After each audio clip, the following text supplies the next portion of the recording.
Toda la verdad sobre el diezmo, bíblicamente hablando, sin rodeos. Hablemos del primer diezmo en Génesis 28, 20 al 22. E hizo Jacob voto, diciendo: si fuere Dios conmigo, y me guardara en este viaje en que voy, y me diere pan para comer y vestido para vestir, y si volviere en paz a casa de mi padre, Jehová será mi Dios, y esta piedra que he puesto por señal será casa de Dios, y de todo lo que me dieres, el diezmo apartaré para ti. ¿Quién hizo el voto? ¿Jacob o Dios? El diezmo todavía no era ley, y la prueba es que Jacob le pone a Dios condiciones, es decir, si tú me ayudas con todo esto que te pido, entonces el diezmo apartaré para ti. Y como todavía no era ley, simplemente le nació del corazón ofrecerle a Dios el 10%. Nadie se lo pidió, fue simplemente voluntario. Veamos el segundo diezmo en Génesis. Génesis 14:20 dice: y bendito sea el Dios alto, que entregó tus enemigos en tu mano. Y dióle a Abraham los diezmos de todo. Después de derrotar a Abraham a Quedarlaomer y a otros reyes, Melquisedec salió a bendecirlo y a felicitarlo y a bendecir a Dios por otorgarle la victoria a su siervo Abraham. Y Abraham le entregó el diezmo del botín. ¿Quién le pidió el diezmo? ¿Melquisedec? No. ¿Se lo pidió Dios? Tampoco. ¿Por qué lo dio? Porque le nació del corazón, simple y sencillamente. El diezmo establecido como mandamiento en Levítico 27, versos 30, 32 y 34. ¿En qué consistía el diezmo según Dios? Verso 30 dice: y el diezmo de la tierra, así de la simiente de la tierra, como el fruto de los árboles, de Jehová es cosa dedicada a Jehová. El verso 32 dice: todo diezmo de vacas o de ovejas, de todo lo que pasa bajo la vara, el diezmo será consagrado a Jehová. Dios está aquí en Levítico estableciendo el diezmo como ley en el monte Sinaí.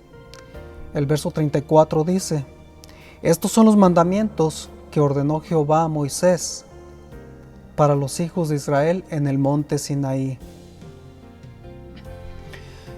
¿Qué productos incluía el diezmo? De acuerdo a lo estudiado, semillas, frutos y animales. ¿Incluía dinero? No. Hay quienes dicen que no había dinero en ese tiempo. Veamos si es verdad. Veamos desde el principio en Génesis. El 20:16 dice: y a Sara dijo: he aquí he dado 1000 monedas de plata a tu hermano. Y Génesis 33:19 dice: y compró una parte del campo donde tendió su tienda de mano de los hijos de Amor, padre de Siquem, por 100 piezas de moneda. Simplemente Dios no incluyó dinero en forma de diezmo, aunque sí había. Había oro, plata, piedras preciosas, etc. ¿Cada qué se devolvía el diezmo? Deuteronomio 14:22 dice: indefectiblemente diezmarás todo el producto del grano que rindiere tu campo cada año. ¿Quiénes eran los beneficiados del diezmo? Deuteronomio 26:12 dice: cuando acabes de diezmar todo el diezmo de tus frutos, en el año tercero, el año del diezmo, darás también al levita, al extranjero, al huérfano y a la viuda. Y comerán en tus aldeas y se saciarán. Dios es el buen pastor, porque Él sí se preocupa por los más necesitados. El Números 18:24, Dios prohibió a los levitas poseer heredad. Dios sabía que los bienes materiales y el dinero corromperían a sus sacerdotes. Noten cómo dice: porque a los levitas he dado por heredad los diezmos de los hijos de Israel, que ofrecerán a Jehová en ofrenda, por lo cual les he dicho: entre los hijos de Israel no poseerán heredad. Y hoy día los que lo cobran viven rodeados de lujos. Malaquías 3 es el capítulo más usado para infundir miedo. En Malaquías 3 del 8 al 10 dice: ¿robará el hombre a Dios? Pues vosotros me habéis robado. Y dijisteis, ¿en qué te hemos robado? Los diezmos y las ofrendas. Verso 9 dice, malditos sois con maldición, porque vosotros la nación toda me habéis robado.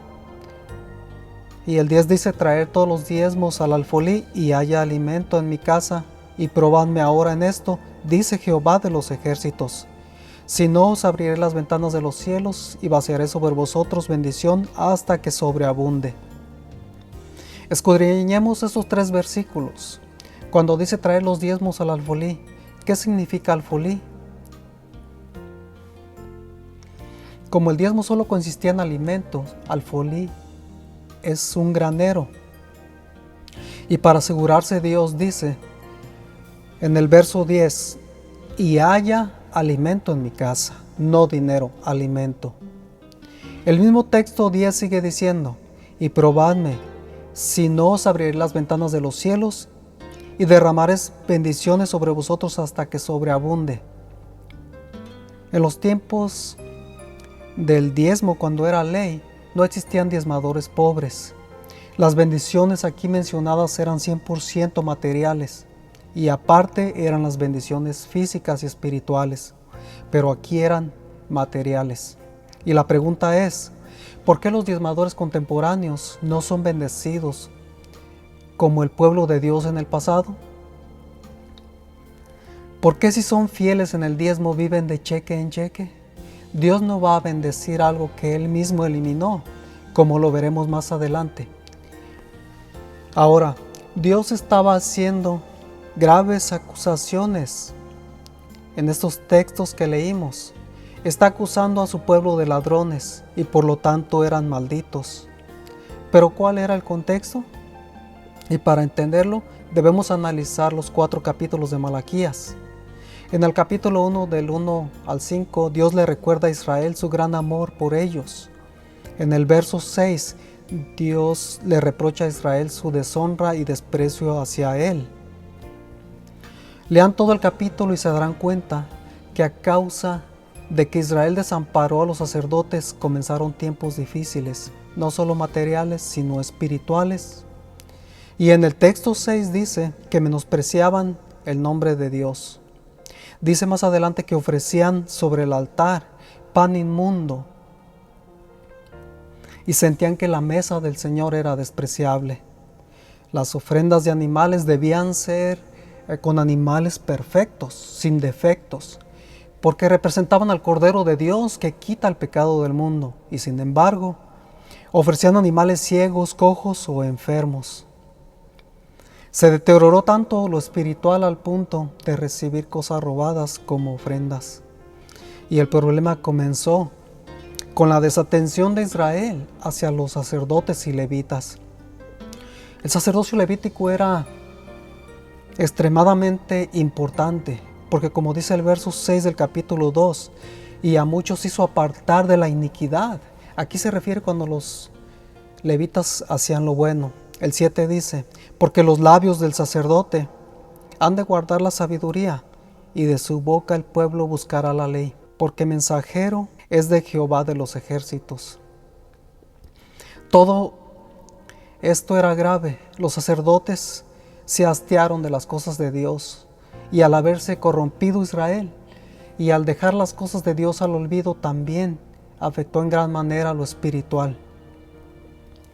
En el verso 7 dice que todos se corrompieron, incluyendo los sacerdotes y levitas, porque veían que no había castigo para los que practicaban la maldad.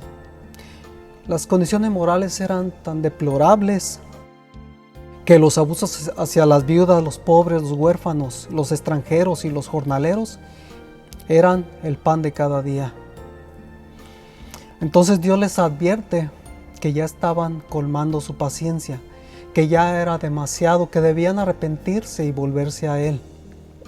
Y es cuando entra en acción Malaquías 3, 8 al 10 y le reprocha que todo este desastre de la nación es en parte y en gran parte por haberse convertido en ladrones y haber desatendido a los sacerdotes y levitas.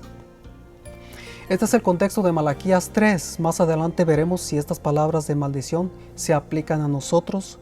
Como muchos se atreven a asegurar que sí, de antemano les garantizo que no se aplican a nosotros en lo absoluto.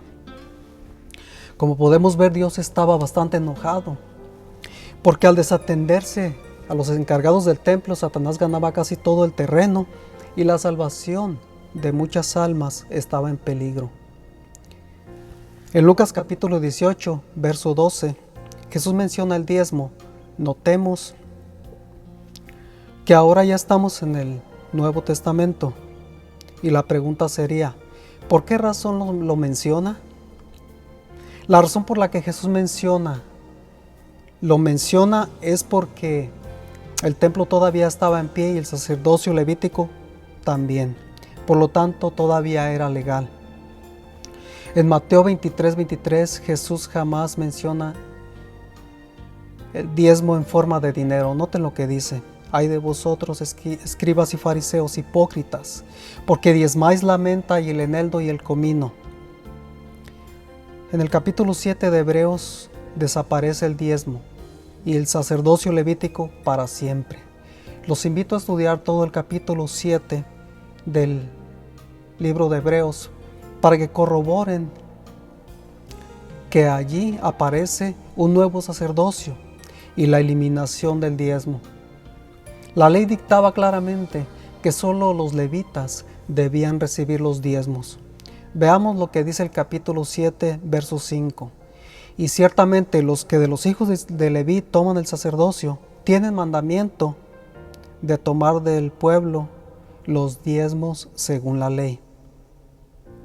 Noten el verso 12. Jesucristo reemplaza el sacerdocio levítico. Dice, pues mudado el sacerdocio, necesario es que se haga también mudanza de la ley. ¿Y de qué ley estamos hablando? De la ley del diezmo. Ahora, hablando de Jesucristo, dice en el verso 17, pues se da testimonio de él. Tú eres sacerdote para siempre según el orden de Melquisedec. Una vez más, veamos cómo queda abrogado el mandamiento. En el verso 18 dice, el mandamiento precedente cierto se abroga por su flaqueza e inutilidad. Es decir, el mandamiento anterior se elimina y se anula. Noten el verso 26, dice, porque tal pontífice nos convenía santo, inocente, limpio, apartado de los pecadores y hecho más sublime que los cielos. Entonces, si la ley dictaba que los diezmos pertenecían a los levitas y los levitas dejaron de ser los líderes espirituales porque Jesucristo los reemplazó, ¿qué pasa con la ley del diezmo? Fue eliminada. Y una prueba contundente que ampara la eliminación del diezmo para siempre es que después de la muerte de nuestro gran Dios Jesucristo jamás se volvió a practicar, nadie lo volvió a recibir, que dejó de mencionarse para siempre en las Sagradas Escrituras. Ninguno de los discípulos lo devolvió, ninguno de los apóstoles lo recibió. El mandato de Dios era bastante claro para ellos. Por lo menos no existe registro en las Escrituras que así haya sido. En Hechos capítulo 8